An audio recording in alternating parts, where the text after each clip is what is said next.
As Karoline Leavitt's departure as White House press secretary nears, questions remain on who will replace her. President Donald Trump has kept the answer under wraps but has begun teasing the contenders.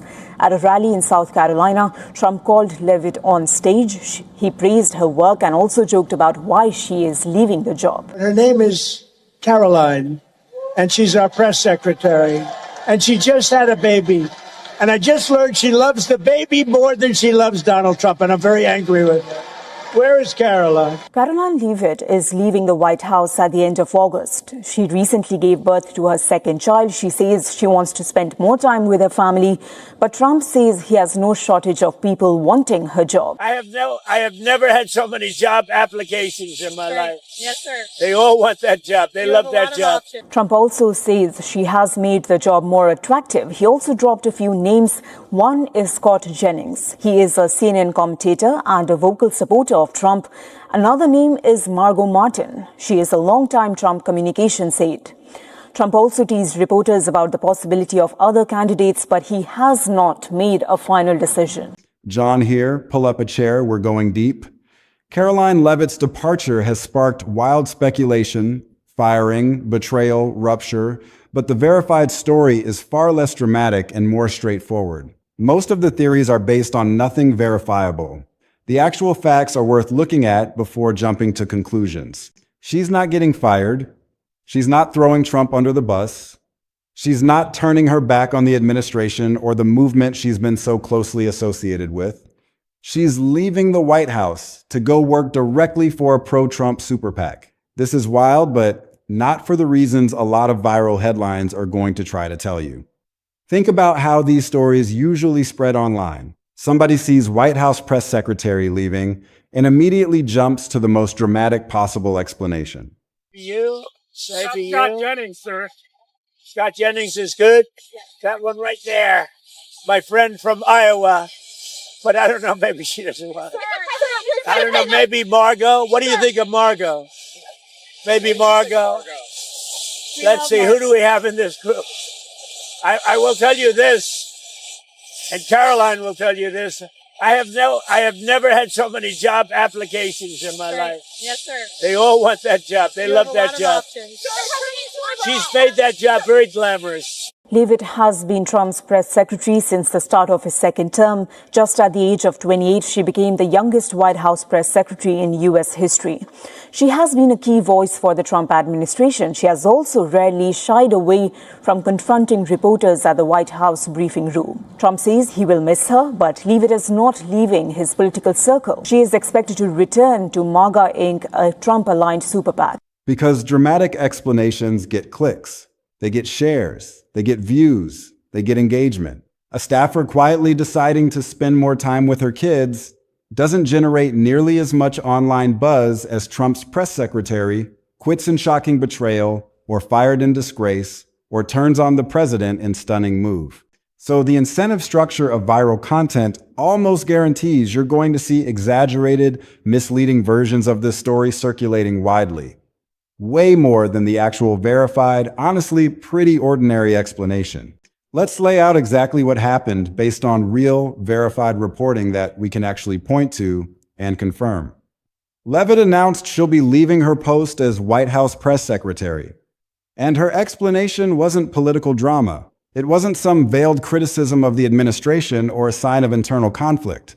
It was personal. She said she couldn't be, and I'm quoting her directly here, The national debt, as you know, it surpassed 40 trillion. Have you been discussing what to do about that? Well, I have, and there's been a problem for 35 years. And what we have now that we've never had before, we had a pretty good piece of it in my first term, as you know, is we have tremendous growth.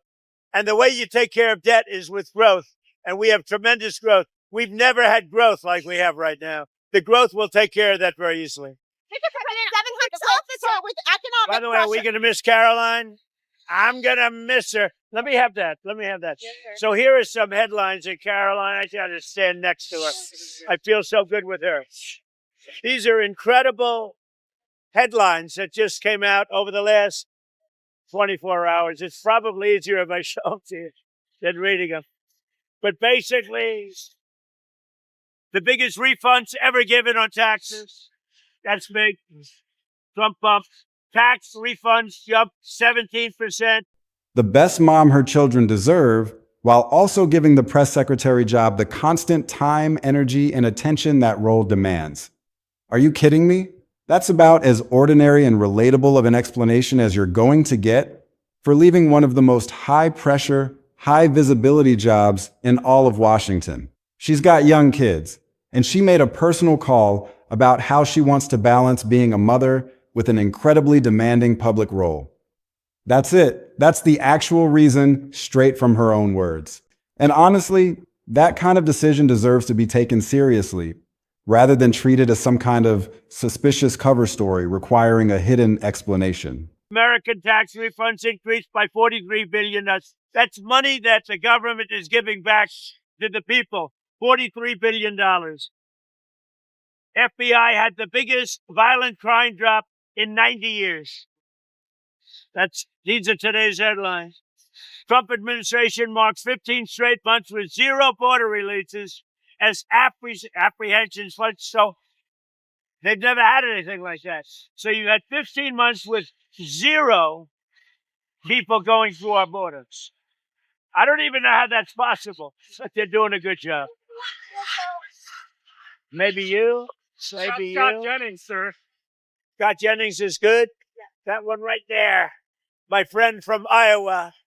But I don't know, maybe she doesn't want it. I don't know, maybe Margot. What do you think of Margot? Maybe Margot. Let's see, who do we have in this group? I will tell you this. Plenty of people in high-pressure, high-visibility jobs across every single industry eventually reach a point where they reevaluate their priorities, especially when young children are involved. There's nothing unusual or suspicious about a parent deciding that a punishing, all-consuming work schedule isn't sustainable long-term, especially not when there's a genuinely viable alternative path that still keeps her engaged in meaningful, impactful work, just with a different structure and different demands attached to it.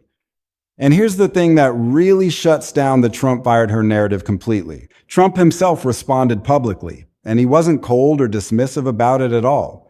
And Karoline will tell you this. I have never had so many job applications in my life. Yes, sir. They all want that job. They love that job. She's made that job very glamorous. Yeah. Or Canada.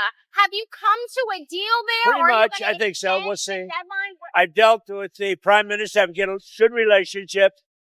And yeah, we have to take care of our farmers. The farmers are very important to me. And the deal with Canada is moving along, and we should be able to have a deal with Canada. We're also starting on a new deal with Mexico. A much better deal for the United States. I only make good deals. Much better deal for the United States, both with Canada and Mexico. Thank you very much. President, did you direct Ed Martin to resign, sir? He said he totally understands and respects her decision, and he didn't just wish her well and move on either. He said, "She would remain one of my top outside advisors and continue as an influential Republican voice heading into the midterm elections." So let's be crystal clear about something here, because a lot of misleading content online is going to try to spin this into some kind of betrayal narrative. There is zero verified evidence Leavitt turned on Trump or threw him under the bus. If anything, the actual reporting showed the complete opposite. A continued, close, publicly praised working relationship, just shifting into a different kind of role. Now here's where the story actually gets interesting, and where it connects to something much bigger than just one person's career move. Leavitt announced exactly where she's headed next. MAGA Incorporated, a pro-Trump super PAC. So she's not disappearing from politics. She's not walking away from Trump's orbit. She's moving from an official White House government communications role directly into partisan political campaign work, aimed squarely at protecting Republican control of Congress in the upcoming midterms. And here's something worth understanding about why a move like this tends to happen at exactly this point in a political cycle. Midterm elections are approaching, and every party in power knows those elections carry real stakes. Keep control of Congress or lose the ability to push through your agenda for the remaining years of the term. So it makes complete sense that experienced, effective communicators would start shifting from government roles into campaign-focused roles right around now, exactly when that talent becomes most valuable for the actual electoral fight ahead. This isn't some unusual or suspicious pattern. It's honestly a pretty predictable, strategic move given the political calendar. Let's slow down and actually understand the moving pieces here, because Press Secretary leaving can sound like a small routine staffing update if you're not paying close attention. It's not routine, and honestly, once you understand the full context, it makes a lot of strategic sense. So let's break it down piece by piece. First, let's talk about the job Leavitt is actually leaving. Being White House press secretary is one of the most publicly visible, relentlessly demanding jobs in the entire federal government. You're standing at that podium multiple times a week, fielding hostile questions from reporters, representing the administration's position on literally every controversy happening at any given moment, all while your every word gets scrutinized, clipped, and analyzed across every major news outlet in the country. That's not a 9-to-5 job. That's a role that consumes your entire schedule, your entire mental energy, and honestly, a huge chunk of your personal life too. So when Leavitt says the role's demands conflict with the time she wants to spend with her young children, that's not some flimsy cover story. That's a completely understandable, completely human explanation for why someone might step away from one of the most intense jobs in Washington. Now let's talk about Trump's reaction, because it tells you a lot about how this whole situation should actually be understood. Trump didn't just offer a generic polite farewell statement. He specifically said she'd remain one of his top outside advisors. Think about what that phrase actually means. He's not describing someone who's leaving his political circle. He's describing someone who's shifting roles within it, moving from an official government position into an outside advisory capacity. And he went further, calling her an influential Republican voice heading into the midterms. That's Trump publicly signaling that he still values her input and her political effectiveness, just in a different lane going forward. Let's think about why a public statement like this actually carries real weight, rather than just being empty, polite words. Trump has a long, well-documented track record of publicly criticizing or distancing himself from people he feels have wronged him, disappointed him, or turned against him in some way.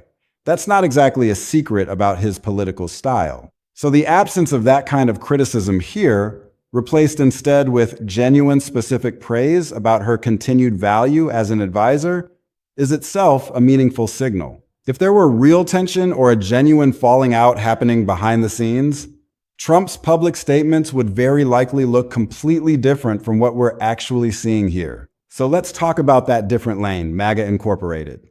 Because understanding what this organization actually is helps explain why this move makes so much sense strategically. MAGA Incorporated is a pro-Trump super PAC. Now, if you're not familiar with how super PACs work, let me explain the key distinction here because it matters enormously for understanding this whole story.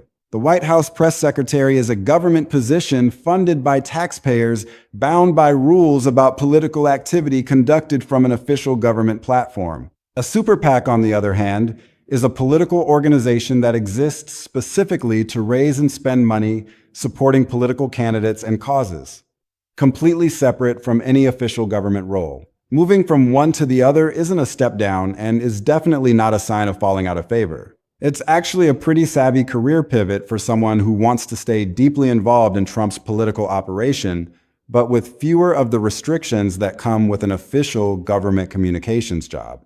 Let's think about what that actually means in practical terms heading into the midterms. As White House press secretary, Leavitt's job was defending administration policy and communicating on behalf of the government itself. At MAGA Incorporated, her job becomes something different. Direct political campaigning, fundraising, and messaging aimed specifically at helping Republican candidates win elections. That's a much more overtly political role with way more flexibility to engage directly in campaign strategy without the same constraints that come with representing an official government position. For someone who's clearly skilled at combative, high-energy political communication, and let's be honest, Leavitt built a reputation for exactly that kind of style during her time at the podium. This move puts those skills directly to use in the arena, where they might actually have the most direct impact on the outcome Trump and Republicans care about most right now, keeping control of Congress. Let's also talk about what Leavitt actually brings to a role like this, because her background genuinely matters for understanding why this specific move makes sense. She built a public reputation as press secretary for handling hostile questions directly, pushing back firmly against reporters she disagreed with, and delivering administration talking points with real confidence and energy, even in genuinely adversarial press room settings. Whatever you think of that particular style, love it or find it grating, it's exactly the kind of skill set that translates well into campaign messaging, where the entire job is defending your side's positions forcefully, staying on message under pressure, and connecting directly with a base of supporters who respond well to that kind of combative, confident delivery. Now let's address the other half of this story, because it's honestly just as interesting. What's happening with the press secretary position she's leaving behind? Trump had not named a successor, and it's not like this is some small, easily filled role either. This is one of the most high visibility, high stakes communications jobs in the entire federal government. Reports indicated that Trump was actually considering an indefinite rotation of cabinet officials to handle press briefings instead of naming one permanent replacement. And one senior official said bluntly that Trump has shown zero urgency about choosing someone new. This is wild because it suggests Trump either hasn't found the right fit yet or genuinely isn't in a rush to fill the position with a single permanent person, at least not yet. Either way, it leaves a real gap in how the administration handles its day-to-day public messaging right at a moment when there's a lot going on that requires clear, consistent communication. And here's a small, honestly pretty funny detail worth mentioning too, because it shows the more lighthearted side of how Trump has talked about all this. When asked about Leavitt's decision, Trump joked that she likes her children more than she likes him, and said he was very concerned about that.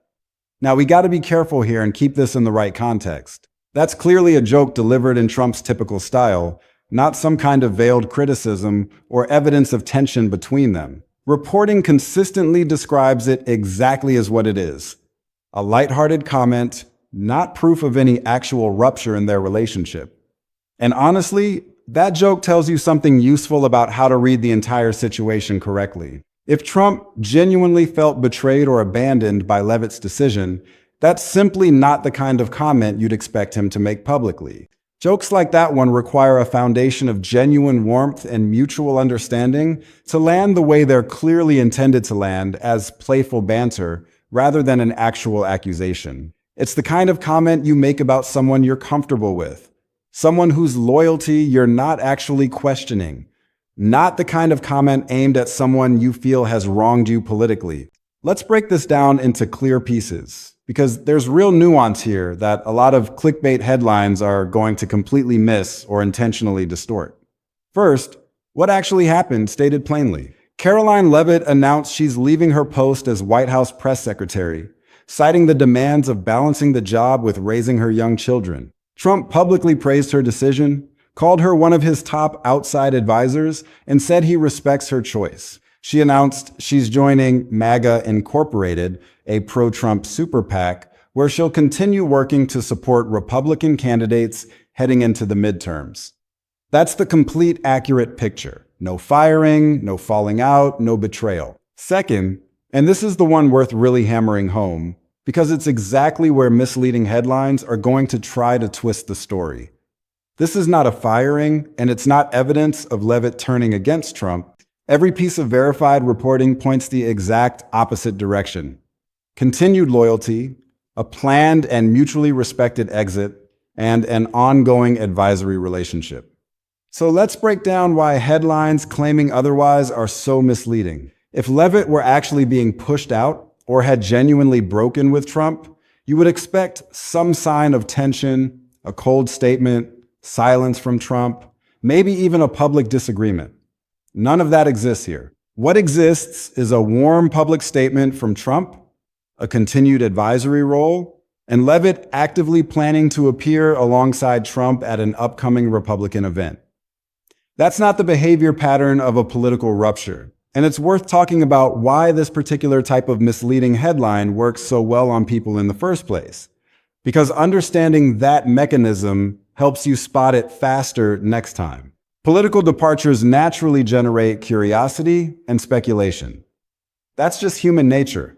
And a dramatic betrayal narrative is simply more emotionally engaging than a mundane, understandable story about work-life balance. So content creators looking to maximize views have a strong incentive to frame this kind of ordinary staffing transition as something explosive, even when the actual underlying facts don't support that framing at all. Recognizing that pattern, dramatic framing applied to fundamentally undramatic facts is honestly one of the most useful media literacy skills you can develop right now, especially with how fast political content spreads online these days. Third, why the move to MAGA Incorporated actually makes strategic sense and what it tells us about how Trump's broader political operation works heading into the midterms. Government communications roles and political campaign roles are fundamentally different jobs with different rules, different goals, and different levels of flexibility.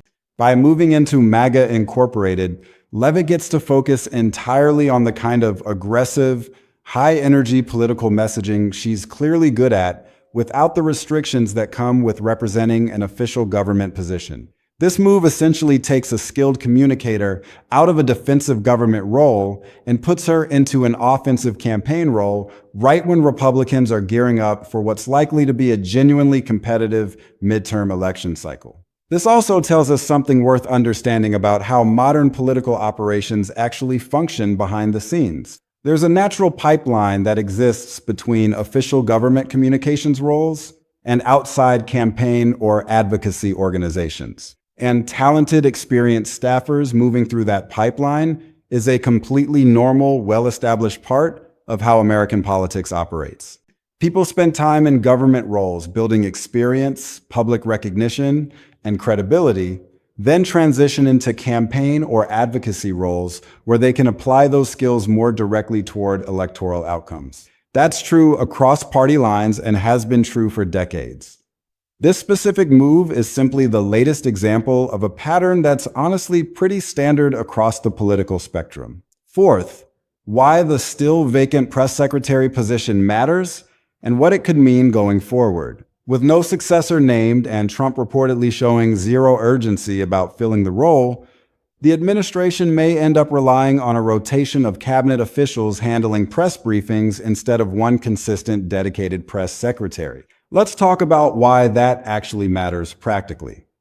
A single, consistent press secretary usually means a single, consistent voice and message coming from that podium every single day. Rotating different cabinet officials through that role could create a less predictable, less unified communication style. Different officials bringing different tones, different levels of experience handling hostile questions, and potentially even some inconsistency in how administration positions get communicated from one briefing to the next. That's not necessarily a disaster, but it is a real practical challenge worth watching closely, especially if a fast-moving political crisis suddenly demands quick, clear, unified messaging from the podium. Let's also think through why Trump might genuinely be in no rush to fill this role permanently, because there could be some real strategic thinking behind that approach beyond just simple indecision. A rotating cast of cabinet officials handling briefings actually gives Trump more flexibility to match specific spokespeople to specific issues. Want someone with deep economic expertise fielding questions about tariffs or trade policy? Rotate in the Treasury Secretary or Commerce Secretary for that stretch. Facing questions about a specific agency's actions? Put that agency's leader at the podium directly where they can speak with firsthand authority, rather than relaying secondhand talking points through a single generalist press secretary. That approach has real potential upsides, even if it also comes with the coordination challenges we just talked about.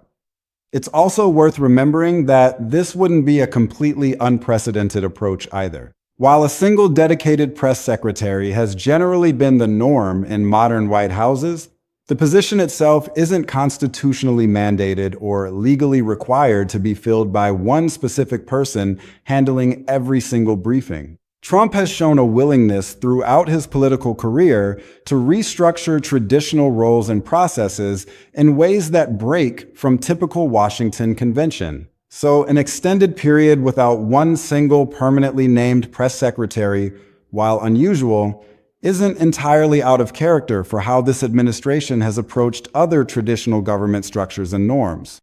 And let's connect all of this back to the bigger picture, because that's really what this story is actually about, underneath all the who's in, who's out Washington gossip framing. Leavitt's move blurs the line, at least in the public's perception, between official White House communications and Trump's broader political and campaign apparatus. Even though these are formally separate roles with genuinely different legal rules and restrictions governing each one, the fact that a recognizable, recently departed press secretary is now working directly on midterm campaign strategy through a pro-Trump super PAC shows just how interconnected Trump's overall political operation really is. Government communications and outside political messaging working in parallel, even if they're technically operating through separate organizations. Look, at the end of the day, here's the simple version that actually reflects reality rather than the dramatic fiction being spread online. Karoline Leavitt isn't getting fired, and she hasn't turned on Trump. She's making a personal choice to spend more time with her kids while shifting into a new role that keeps her deeply involved in Trump's political operation just from outside the White House instead of from behind that podium. Meanwhile, Trump still hasn't named her replacement, and the administration might end up relying on rotating officials to handle press briefings instead. So stay tuned, because between the search for a new press secretary and Leavitt's new role heading straight into midterm campaign season, there's plenty more to this story still developing in the weeks ahead. And that's really the broader lesson worth taking away from a story like this one. Beyond just the specific details about Leavitt and MAGA Incorporated, political staffing changes get sensationalized constantly. Every single departure, every single new hire, every single reassignment gets run through the viral content machine, stripped of context, and repackaged as evidence of chaos, betrayal, or crisis, whether or not the actual facts support any of that. Sometimes the departure really does signal genuine tension or conflict, and those stories absolutely deserve serious coverage and scrutiny when the evidence actually supports it. But sometimes, like in this case, the real story is just a lot more ordinary than the headlines want you to believe. Someone making a personal decision about work-life balance while smoothly transitioning into a role that keeps her just as involved in the political fight ahead, only from a different position on the field politically. Watch for how MAGA Incorporated actually uses Leavitt's specific skill set once she's fully settled into her new role. Given her demonstrated ability to command media attention and deliver sharp, confident messaging under real pressure, don't be surprised if she becomes one of the more visible, frequently featured voices for Republican midterm messaging over the coming months, appearing at campaign events, doing media hits, specifically defending administration policy from an outside political platform, and helping shape how vulnerable Republican candidates communicate and campaign heading into what's shaping up to be a genuinely important election cycle for control of Congress. This whole situation is honestly a masterclass in how political staffing transitions actually work in practice versus how they get portrayed in sensationalized online content. The reality is that talented communicators moving between government roles and campaign roles is a natural, predictable part of the political ecosystem. It happens every election cycle, in every administration, on both sides of the aisle. The only thing that changes is how aggressively the spin machine tries to frame each move as evidence of something dramatic and unprecedented. But the more you understand how these transitions actually function, the less likely you are to be fooled by the dramatic framing. What we're seeing with Leavitt is a textbook example of a communicator maximizing her political value by shifting to where her skills are most needed at exactly the right moment in the electoral calendar. The White House press secretary role is incredibly demanding and consumes your entire life. The super PAC role offers similar engagement in the political fight, but with more flexibility, different constraints, and a more direct connection to electoral outcomes. It's not a demotion. It's not a betrayal. It's a strategic career move that makes perfect sense given the context. And the fact that Trump responded with praise rather than criticism, that he called her one of his top outside advisors, that he's joking about her kids rather than attacking her loyalty, that all points in the same direction. This was a planned, mutually understood transition, not a rupture. The empty podium at the White House is a separate issue. Whether Trump eventually names a permanent successor or goes with the rotating cabinet official approach, that's going to be worth watching. But it's not evidence of chaos or crisis. It's just another example of this administration doing things differently than previous administrations did. Sometimes that works well, sometimes it creates challenges, but it's not the collapse that the dramatic headlines are trying to sell you. Next time you see a dramatic headline, ask, what's the actual evidence? Who's saying it? Is this a real rupture or a normal transition, sensationalized for clicks? Building that habit makes it harder for misleading content to manipulate you. That's the goal. Not just understanding one story, but seeing through the manipulation across political media. Every administration departure will be run through the same viral speculation machine. Now you know the pattern. Ask questions. Look for facts. Don't let dramatic framing distract you. That knowledge protects you from manipulation.